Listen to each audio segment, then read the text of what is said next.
Hello my dear friends. Last video में हमने देखा था कि हाई वैल्यू वुमेन क्या होती है और इस वीडियो में हम देखेंगे कि हाई वैल्यू वुमेन कैसे बनते हैं। हमने देखा था कि हाई वैल्यू वुमेन का मतलब महंगी गाड़ियाँ, महंगे कपड़े, महंगा महंगा मेकअप, अच्छा करियर, ये सब नहीं होता। तो फिर एक्चुअल में हाई वैल्यू वुमेन का मतलब क्या होता है? सोशल मीडिया पे बहुत सी चीज़ें आती है। आप ये बिजनेस कर लो, आप मार्केटिंग में जाओ, आप एंटरप्रेन्योर बन जाओ, आप फैशन बिजनेस में जाओ, आप बुटीक खोल दो, कोई शेयर मार्केट, कोई स्टॉक मार्केट, व्हाटएवर, आपको हर लोग अपने हिसाब से सलाह देंगे। पर क्या वो हर चीज़ मेरे लिए सूटेबल है? कभी हमने सोचा है इसके बारे में? फ्रेंड्स, मैं आपको मेरा एग्जाम्पल बताती हूँ। वैसे तो मैं पेशे से सिविल इंजीनियर हूँ। मैंने मास्टर्स भी किया है एनवायरमेंटल इंजीनियरिंग में। ये सब करते वक्त मुझे बहुत मज़ा आता था कि मैं कुछ पढ़ रही हूँ, सीख रही हूँ, एक अच्छी डिग्री में ले रही हूँ। और ऑन दैट बेसिस मेरा इंडियन आर्मी के प्राइमरीज में भी सिलेक्शन हुआ था। उसके बाद 2-3 कंपनीज में मेरी प्लेसमेंट हुई थी। 2-3 महीने के लिए मैंने जॉब भी ट्राई किया था, पर तभी भी मुझे सेटिस्फैक्शन नहीं मिल रहा था। फिर फाइनली, जैसे होता है लड़कियों को, सब कुछ होने के बाद शादी तो करनी ही होती है। हमारे सोसाइटी का रिवाज ही है। फिर उसके बाद जब शादी हुई, तब बहुत बड़ा सवाल खड़ा हुआ। यार, मैं करूँ तो करूँ क्या? क्योंकि फैमिली में बाहर जाना अलाउड तो था, पर घर मैनेज करके बाहर जाना ये मेरे लिए पॉसिबल नहीं हो रहा था। हमारे घर में जॉइंट फैमिली में मैं रहती थी। हर एक अलग-अलग सलाह देता था। अरे इतनी पढ़ी हो, तुम जॉब नहीं करती? फिर कोई बोलता था, अरे अच्छे घर से तो हो, क्या ज़रूरत है जॉब करने की? इस दुविधा मनस्थिति में हमेशा मैं फँसी हुई रहती थी। इसी बीच में मैंने मेरे लाइफ के 10 इयर्स बिता दिए, पर मैं कुछ डिसीजन नहीं ले पाई। पता है क्यों?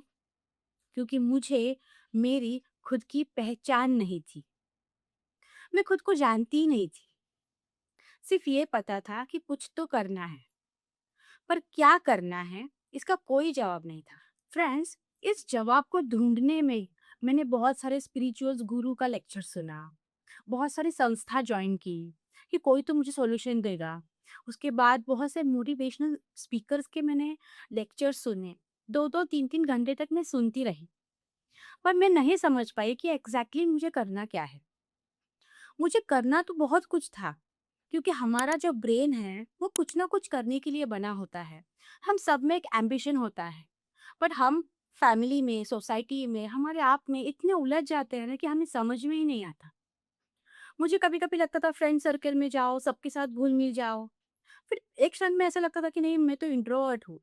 फिर कभी-कभी लगता था कितना इंट्रोवर्ट रहना है, बाहर भी तो जाना चाहिए। फिर कभी लगता था मैं स्पिरिचुअल बुक्स पढूँ, भगवद गीता मुझे अच्छी लगने लगी। फिर उसके बाद और ही कुछ अच्छा लगता था। मैं एक जगह पे मुझे सॉल्यूशन ही नहीं मिलता था कि मैं करूँ क्या? बीच में लगता था नहीं, मोटिवेशनल स्पीकर बनना है। लेकिन 10 इयर्स वेस्ट होने के बाद आप कैसे मोटिवेशनल स्पीकर बनोगे? कभी-कभी लगता था नहीं, नहीं, साड़ियों के बिज़नेस में बहुत पैसे होते हैं। कभी-कभी लगता था नहीं, नहीं, शेयर मार्केट करना चाहिए, वो सीखना चाहिए। अरे करने के बाद तो सब कुछ होता है। ऐसे मन में ख़्याल आते थे। पर फिर भी लगता था अरे नहीं यार, मैथ्स तो मेरा इतना अच्छा है नहीं। फिर करूँ क्या? इतने सारे प्रॉब्लम्स, इन सबको फेस करती थी, रोज़ खुद से स्ट्रगल करती थी। और फाइनली एक सॉल्यूशन मिला। मैं पेरेंटिंग कोच की जर्नी में आगे बढ़ी। मैंने ये जानना चाहा कि एक्चुअली में पेरेंटिंग कोच होता क्या है। मैं भी एक मदर हूँ, मैं भी स्ट्रगल कर रही हूँ, और मेरे मम्मी पापा ने इतना स्ट्रगल नहीं किया मुझे बड़ा करने में। मैं पढ़ी लिखी होने के बाद भी ये पेरेंटिंग कोच पढ़ना मुझे क्यों अच्छा लग रहा है, क्यों ज़रूरी लग रहा है। तब जाके पता चला कि मैं भले पढ़ी लिखी हूँ, पर माँ बनने का एक्सपीरियंस पहली बार था, और ये नई जनरेशन है, इसे समझना भी उतना ज़रूरी है, और लोगों को समझाना भी इतना ज़रूरी है। तब जाके मुझे मेरा पाथ मिला, और वहाँ पे जितने मेरे ब्रेन की लोब्स हैं, जिनकी हायर स्ट्रेंथ है, वो सब सेटिस्फाई होने लगे। फिर मैं डीएमआईटी कंसल्टेंट बनी, जिससे मुझे जो मेरा माइंडसेट है, डीप रिसर्च करना, किसी भी चीज़ की गहराई पे जाना, सामने वाले को समझना, उसके इमोशंस को समझना, तब मुझे पता चला कि ये मेरी स्ट्रेंथ है। मुझे लोगों के साथ रहना तो अच्छा लगता है, पर डीप स्टडी भी अच्छी लगती है। उन्हें समझना अच्छा लगता है। और ये जो मैंने जाना, वो डीएमआईटी से जाना। मैं खुद का रिपोर्ट बहुत बार स्टडी करती हूँ और मेरे बचपन से लेके आज तक जितनी-जितनी चीज़ें मुझे रिकॉल होती है, मैं उन सब पे फ़ोकस डालती हूँ। और तब जाके पता चला मुझे कि मेरी रियल स्ट्रेंथ क्या है। जब इंसान दूसरों की सलाह से जीता है ना, तब वो खुद की पहचान खो देता है। और एग्ज़ैक्टली मेरे साथ यही हुआ था। तो फ्रेंड्स, हम सबको कुछ ना कुछ लाइफ में करना है, पर जब तक हम अपने आप को नहीं जानते, हम कुछ भी नहीं कर सकते। ये मेरा खुद का एक्सपीरियंस है। आपके पास पैसा हो, पावर हो, आप कितने भी ब्यूटीफुल क्यों ना हो, आप कितने भी एजुकेटेड क्यों ना हो, पर जब तक आपको आपकी रियल स्ट्रेंथ नहीं पता, आप ज़ीरो हो। सेम मेरे साथ हुआ है, पर आज मैं बहुत हैप्पी हूँ और ये हैप्पीनेस मैं आप तक भी पहुँचाना चाहती हूँ। ये एक जेन्युइन संदेश है मेरा हर महिलाओं के लिए, हर लड़कियों के लिए कि टीएमआईटी टेस्ट जो गिफ्ट काउंसलिंग हम करते हैं, काउंसलिंग करना क्यों इम्पोर्टेंट है। हम जब इंडिपेंडेंट होते हैं, इन द सेंस हम जब मम्मी-पापा की छत्र छाया में होते हैं ना, तब हमें ज़िम्मेदारियाँ नहीं होती, हमें सिर्फ़ पढ़ना होता है। लेकिन लाइफ़ का असली स्ट्रगल तब शुरू होता है, जब हम किसी और की ज़िम्मेदारी लेते हैं।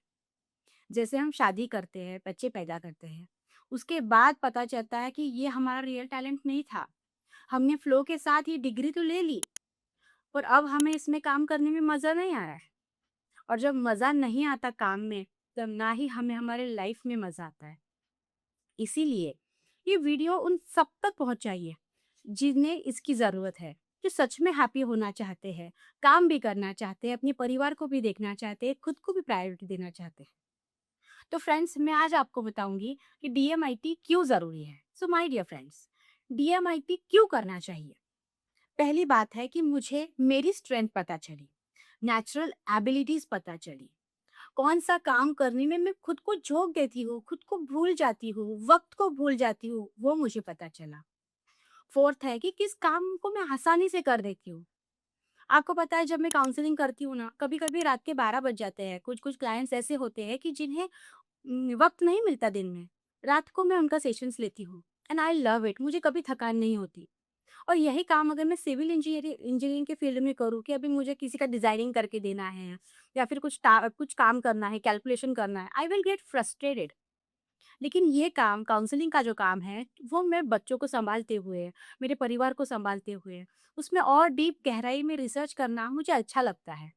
इसीलिए मुझे हर महिला से ये कहना है कि अपनी नेचुरल स्ट्रेंथ, अपनी नेचुरल एबिलिटीज़ को देखो, उसे समझो। हम किस क्षेत्र में अच्छे से, बहुत अच्छे से काम कर सकते हैं, क्या हमें खुशी देती है, वो देखो। क्या आपको लोगों के साथ रहना पसंद है या फिर आपको अकेले काम करना पसंद है, वो देखो। आप एट अ टाइम कितने काम हैंडल कर सकते हो, वो देखो। आपका लर्निंग स्टाइल क्या है, आप किस पद्धति से शिक्षा ग्रहण करती है, वो देखो। आपका करियर किस दिशा में है, वो देखो। ना कि मेरी फ्रेंड क्या ले रही है, मेरे पापा तो एमएलए है, मेरे पापा तो मंत्री है, उनकी बेटी हूँ तो मैं साइंस ही लूँगी, बाहर जाके ही पढ़ूँगी। नहीं, आपका स्ट्रेंथ क्या है, उस हिसाब से आपको करियर डिसाइड करना है, किसी और को देख के नहीं। जब आप ये सब चीज़ें जानोगे, तो आप हैप्पीएस्ट पर्सन बनोगे। आपको किसी की ज़रूरत नहीं पड़ेगी। आप दुखी होने का चांस ही नहीं है। कोई मुझे सपोर्ट करे, कोई मुझे सहारा दे, कोई मुझे समझे, उसकी ज़रूरत नहीं पड़ती। जब हम अपने आप को जानते हैं ना, तब हम पूरी दुनिया को जान लेते हैं। और फ्रेंड्स, अगर आप चाहते हो कि आपको अच्छे से काउंसलिंग मिले, आप अच्छे से आपके करियर को जानें, अपने आप को जानें, तो मैं डेफ़िनिटली आपकी हेल्प कर सकती हूँ।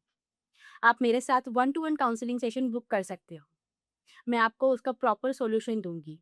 और जो सेशंस होंगे मेरे साथ, वो इतने फ्रेंडली होंगे कि आप इस उसको एन्जॉय करोगे।